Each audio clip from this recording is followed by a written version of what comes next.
बिस्मिल्लाहिर्रहमानिर्रहीम। Chapter number 16 man and his environment. आज जो हमारा टॉपिक है वो है पोल्यूशन। पोल्यूशन हमने पढ़नी है, पोल्यूशन क्या होती है, उसके रिजल्ट्स क्या हैं और उसको कैसे कंट्रोल किया जा सकता है। पोल्यूशन बेसिकली आप पढ़ते आ रहे हैं, पोल्यूशन आलूदगी को कहते हैं और यहाँ पे हम पढ़ेंगे कि उसके रिजल्ट्स क्या हैं, क्या क्या उसके बैड इफेक्ट्स हैं और उसको हम कंट्रोल कैसे कर सकते हैं। For better life, human society is becoming more and more dependent on technology and industries. अच्छी जिंदगी गुजारने के लिए इंसान जो है वो ज़्यादा से ज़्यादा डिपेंड हो रहे हैं किस चीज़ के ऊपर, टेक्नोलॉजी के ऊपर और इंडस्ट्रीज के ऊपर।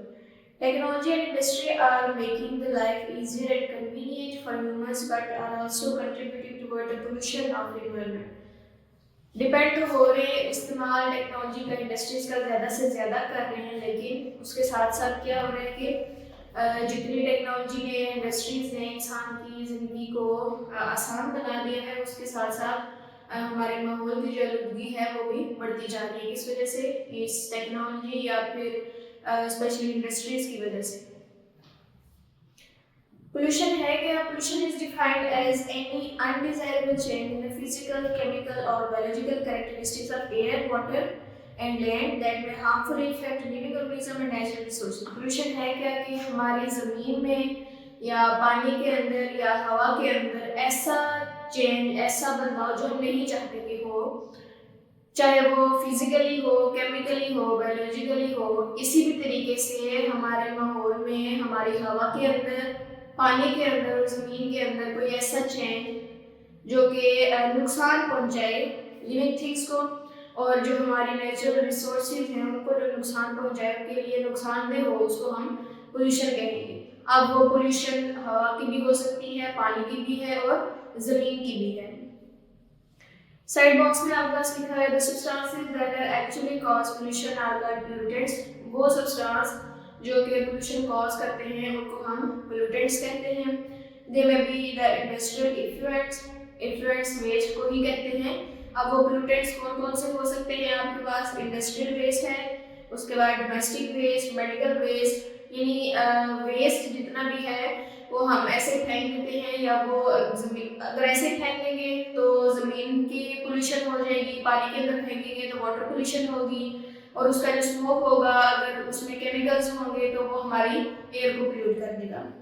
Pollutants are two types, biodegradable and non biodegradable. अब जो पोल्यूटेंट्स होते हैं वो दो तरह के होते हैं। एक होते हैं बायोडिग्रेडेबल, यानी कि जो जिनको बैक्टीरियाज डिके कर देते हैं, और एक होते हैं नॉन बायोडिग्रेडेबल जो डिके नहीं होते, जो गलते सड़ते नहीं है, उसी तरह पड़े रहते हैं, जैसे कि प्लास्टिक वगैरह हो गया। सबसे फर्स्ट पे आपके पास पोल्यूशन जो हम डिस्कस करेंगे वो है air pollution. Air pollution is one of the major environmental issues of today.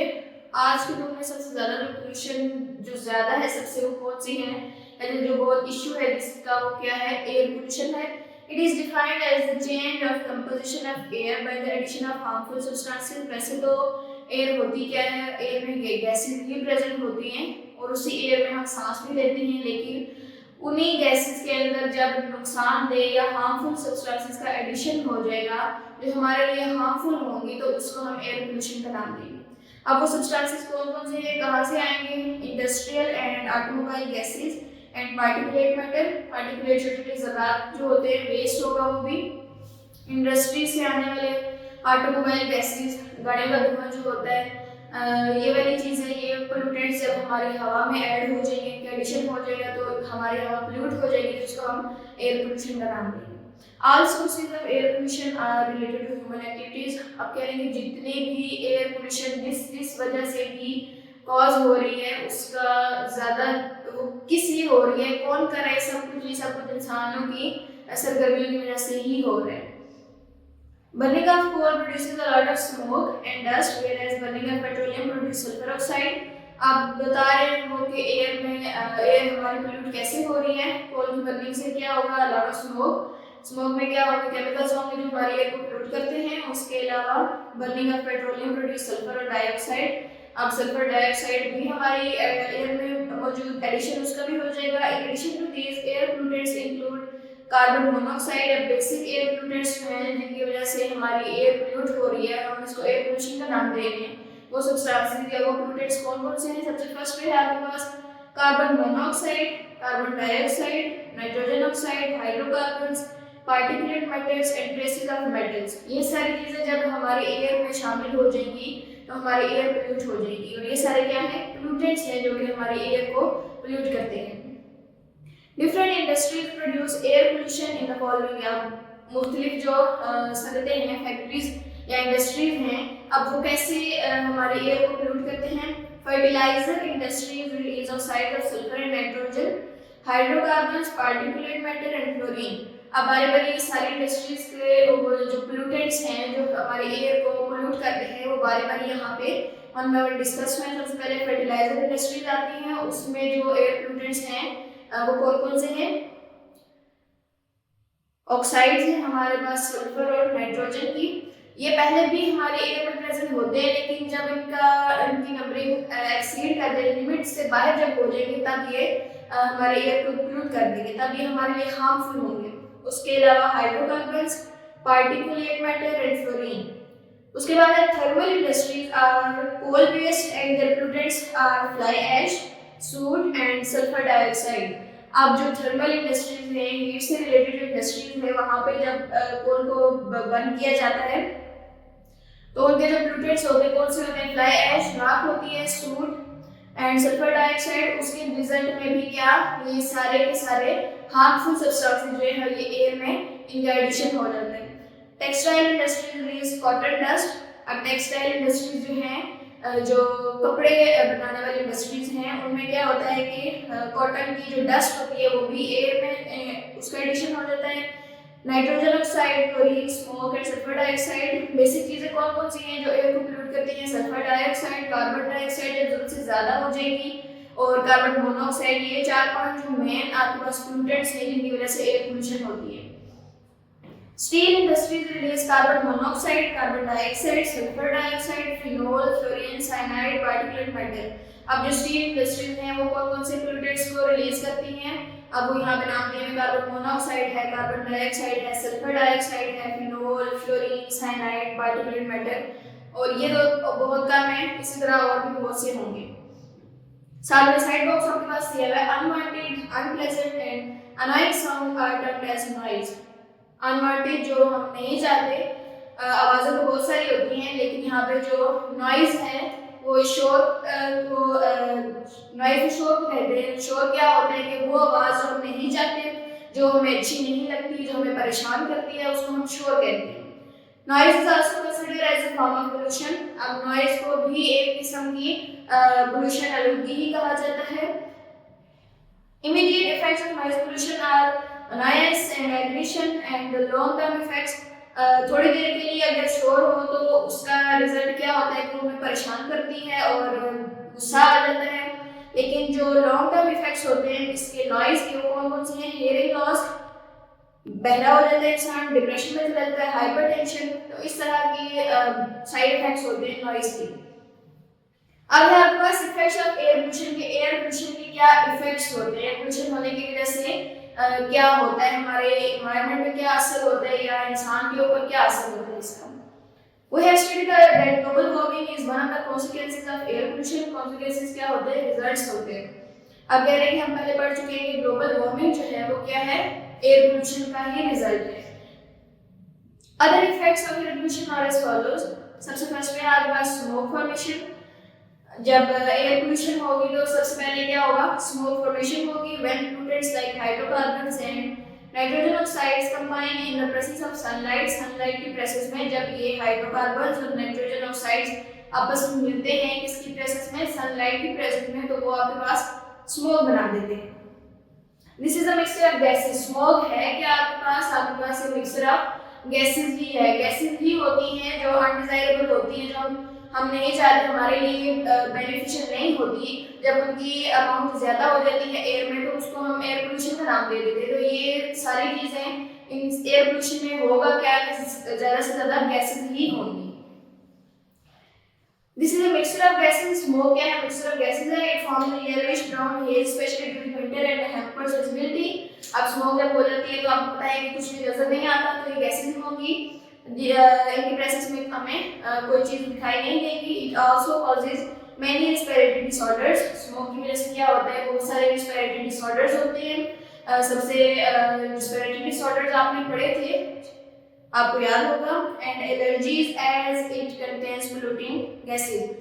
अब गैसेज की वजह से रिस्पिरेटरी डिसऑर्डर्स होंगे, क्योंकि पोल्यूटेड एयर में जब हम सांस लेंगे तो जाहिर सी बात है ऑक्सीजन हमारे अंदर जाएगी तो रिस्पिरेटरी ट्रैक्ट पूरे का पूरा इन्फेक्ट होगा उन गैसेज से, और जो गैसेज में पोल्यूटेंट होंगे वो भी हमारे अंदर जाएंगे, वो भी हमारे ज़्यादा से ज़्यादा।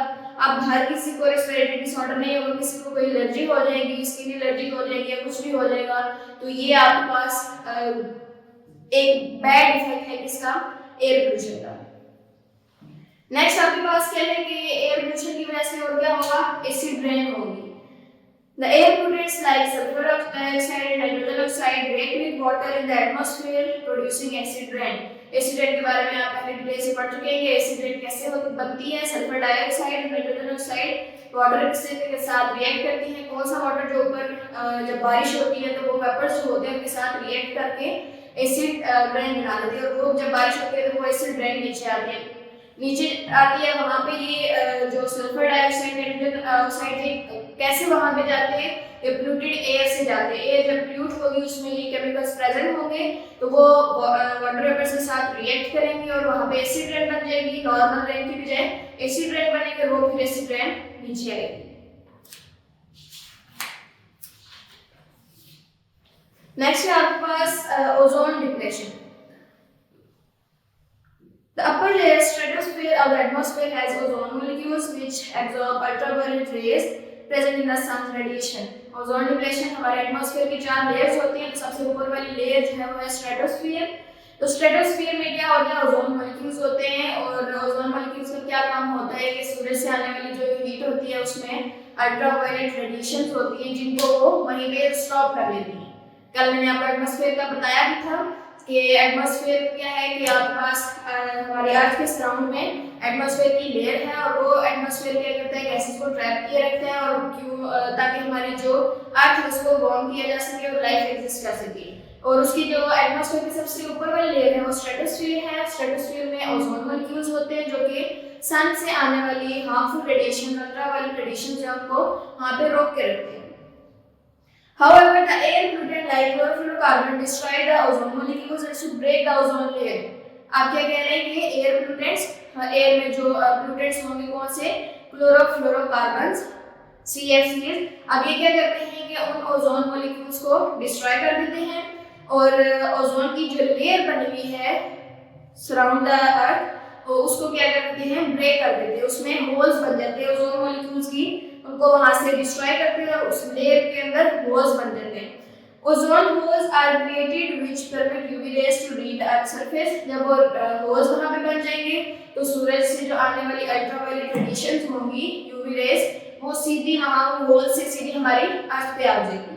The UV rays increase the temperature and also cause skin cancer। अब इससे क्या होगा कि एक तो हमारे अर्थ का टेम्परेचर ज्यादा हो जाएगा, और दूसरा क्या होगा कि जब वो रेज आएंगे अर्थ पे तो लोगों को स्किन कैंसर ज्यादा हो जाएगा। साथ में आपको साइड बॉक्स दिया हुआ है, उसमें आपको दिखाया हुआ भी है कि स्किन कैंसर क्या उसकी सिम्टम्स होते हैं। The harmful effects of UV rays are visible in the countries such as Australia and New Zealand. अब न्यूजीलैंड और ऑस्ट्रेलिया में क्या है, ये स्किन कैंसर बहुत ज्यादा पाया जाता है। Where the rate of skin cancer is higher than other region of the world. इन दोनों कंट्रीज में रेट बहुत ज्यादा हाई है स्किन कैंसर का as compare to other countries. उसके बाद आपके पास है कि अब हम एयर पोल्यूशन को कंट्रोल कैसे कर सकते हैं। Control of air pollution. For effective control of air pollution, it is important to create public awareness about the ill effect of air pollution. सबसे पहली बात तो ये कि हमें लोगों को अवेयर करना चाहिए कि एयर पोल्यूशन है, इसके क्या नुकसानात हैं। Air pollution can be control by the following veg. उसके बाद अगर हम एयर को कंट्रोल कर सकते हैं एयर पोल्यूशन को, तो कैसे करेंगे, एफोरेस्टेशन। 3 टर्म्स होती है आपके पास, एक होती है एफोरेस्टेशन, एक होती है डिफोरेस्टेशन, एक होती है रिफोरेस्टेशन। तो डिफोरेस्टेशन आपने पढ़ा था कि जंगलात का खात्मा, जंगलात को काट देना, और अब हम यहाँ पे पढ़ रहे हैं एफोरेस्टेशन। एफोरेस्टेशन का मतलब है कि जहाँ पे खाली जगह हो और वहाँ पे आप दरख्त लगाए और वहाँ पे जंगलात लगाए। और डिफोरेस्टेशन यानी कि जंगलात को काट दें, और रिफोरेस्टेशन यानी कि जहाँ से आपने जंगलात काटे हैं उसी जगह पे दोबारा आप नए पौधे लगाए, वहाँ पे नए जंगलात बनाए। तीनों टर्म्स हैं। और यहाँ पे एफोरेस्टेशन का वर्ड यूज हुआ है। एयर पोल्यूशन को कंट्रोल करने में हम एफोरेस्टेशन कर सकते हैं। एफोरेस्टेशन क्या होता है कि जहाँ पहले कोई भी दरख्त ना हो और वहाँ पे आप एक नए दरख्त लगाएं और नया जंगल बनाएं। It means the establishment of new forest by planting on non-forest areas। उन जगह पे आप forest जंगलात establish कर सकते हैं जहाँ पे पहले जंगलात ना हो। यानी कि ऐसा नहीं है कि आप पहले जंगलात को काटें और फिर वहाँ पे दरख्त लगाएं, वो रिफोरेस्टेशन होगा। लेकिन ये एफोरेस्टेशन का मतलब है कि जहाँ पे पहले कोई भी जंगलात कोई भी दरख्त ना हो वहाँ पे जब आप पौधे ज्यादा लगाएंगे, जंगलात वहाँ पे establish करेंगे, तो उसको हम एफोरेस्टेशन कहेंगे। Forests are effective means to control air pollution because plants can filter and absorb air pollutants। जाहिर सी बात है, जब प्लांट्स नहीं होंगे तो कार्बन डाइऑक्साइड की जो अमाउंट है वो हमारे एटमॉस्फेयर में बहुत ज़्यादा हो जाएगी, क्योंकि जितने भी लिविंग ऑर्गेनिजम्स हैं, हम भी हो गए, एनिमल्स भी हो गए, वो रिस्पायर करते हैं। रिस्पायर करने के साथ वो क्या करते हैं, कार्बन डाइऑक्साइड को एटमॉस्फेयर में रिलीज कर देते। तो रिलीज कर देते हैं, अब वो कार्बन डाइऑक्साइड प्लांट्स में यूज करनी होती है। इसी तरह ये हमारे एनवायरनमेंट का बैलेंस मेंटेन रहता है। लेकिन जब प्लांट्स नहीं होंगे तो वो उसको यूज कोई भी नहीं करेगा, वो हमारे एटमॉस्फेयर में रहेगी और वो फिर हमारे लिए ही नुकसानदेह होगी। तो इसलिए जब हम ज्यादा से ज्यादा प्लांट्स लगाएंगे तो वो कार्बन डाइऑक्साइड को यूज करेंगे और हमारे एटमॉस्फेयर में बैलेंस मेंटेन रहेगा। इसलिए कह रहे हैं कि प्लांट्स क्या करते हैं, एक तो फिल्टर है और दूसरा एब्जॉर्ब करते हैं एयर पोल्यूटेंट्स। और भी एयर पोल्यूटेंट्स है जिनको वो एब्जॉर्ब कर लेते हैं और इसी तरह हमारी एयर जो है वो पोल्यूट नहीं होगी। नेक्स्ट है आपके पास modification of industrial effluents. Industrial where, इसको हम मॉडिफाई कर सकते हैं कैसे। The air pollutants coming from industries should be pass to filter and other devices. आप कह रहे हैं कि जो इंडस्ट्रीज से एयर पोल्यूटेंट्स रिलीज होते हैं, हम ऐसा कर सकते हैं कि उनको फिल्टर करके और बाहर भेजा जाए, या दूसरी डिवाइसेस के जरिए हम उनको उनके अंदर से हार्मफुल सब्सटेंसेस को रिमूव कर दें। और जो हार्मफुल एनवायरनमेंट के लिए, एयर पोल्यूशन ना कॉज करते हो, वो वाले अगर सब्सटेंसेस में हो तो हम उसको फिर रिलीज कर सकते हैं। So that the particulate matter is removed before the waste gases are released out। particulate matter हम उसके अंदर से निकाल लें, छोटे ज़रात जो हैं हार्मफुल सब्सटेंसेस को हम निकाल लें और बाकी हम रिलीज कर दें। The smoke producing units should have long chimneys to take the polluting gases far above। और जो जिन चिमनी से, जिन इंडस्ट्री से धुआं निकलता है, उनकी चिमनीज को हम बहुत ऊंचा कर दें ताकि वो हमारे एयर को पोल्यूट ना कर सकें। या उसके अलावा क्या करें, एंड देन डिस्पर्स हमें लार्ज एरिया, और ऐसी जगह पे हम उनको रिलीज करें उस स्मोक को जहाँ पे जो खुला एरिया हो, जहाँ पे वो स्मोक जो है डिस्पर्स हो जाए। Industries should also invest for solar cookers and और फॉर प्रोड्यूसिंग बायोगैस। और इंडस्ट्रीज को इन्वेस्ट करना चाहिए किसके लिए, सोलर कुकर्स के लिए। अब वहाँ पे उसमें भी ये बेनिफिशियल ही होगा ताकि हम हर चीज़ को फिल्टर करके, नुकसान जो पहुँचाती हैं चीज़ें उनको फिल्टर करके रिमूव कर लिया जाए वहाँ से, और उसके बाद जो स्मोक है या जो भी चीज़ें बचती हैं उसको हम एयर में रिलीज कर दें। नेक्स्ट है आपके पास एनवायरनमेंट फ्रेंडली फ्यूल्स। हमें फ्यूल ऐसे यूज करने चाहिए जो कि हमारे एनवायरनमेंट फ्रेंडली हो। एनवायरनमेंट फ्रेंडली मतलब कि हमारे एनवायरनमेंट को नुकसान ना पहुंचाते हो। Lead free fuels should be used in automobiles. Automobiles में कौन सा फ्यूल यूज करना चाहिए, लेड फ्री। उसके बाद similarly sulphur free fuel should be used in coal based industry to reduce pollution by sulphur oxide. Sulphur oxide जो है वो एयर पोल्यूशन का एक मेन पोल्यूटेंट है आपके पास, और इससे बचने के लिए हमें क्या, कौन सा फ्यूल यूज करना चाहिए जिसमें सल्फर ना हो। सल्फर जिसमें होगा तो जाहिर सी बात है उस स्मोक में सल्फर डाइऑक्साइड गैस के फॉर्म में प्रेजेंट होगा, तो इसलिए हमें वो फ्यूल यूज करना चाहिए जिसमें सल्फर ना हो। तो ये था आपके पास एयर पोल्यूशन, उसके रिजल्ट्स कैसे कॉज होती है और उसके कॉजेस के बाद उसके क्या इफेक्ट्स हैं हमारे एनवायरनमेंट पे और हमारे ऊपर भी, और उसके बाद इसको कंट्रोल कैसे किया जा सकता है।